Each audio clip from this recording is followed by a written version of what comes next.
Сегодня совместно с Министерством по делам молодежи и семейной политики Республики Саха-Якутия проводятся первые соревнования по футболу среди молодежных общественных организаций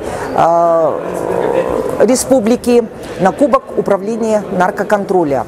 В мероприятии участвуют 9 команд общественных организаций республики.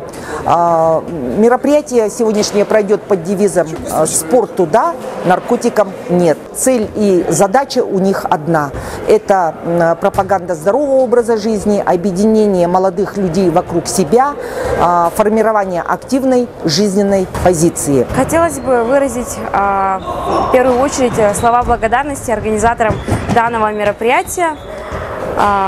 Футбол среди общественных организаций – это Министерство по делам молодежи и семейной политики нашей республики, а также Управлению наркоконтроля по Республике Саха-Якутия. Хотелось бы, чтобы таких мероприятий стало чаще и больше. Мы всегда будем принимать активное участие. Спасибо.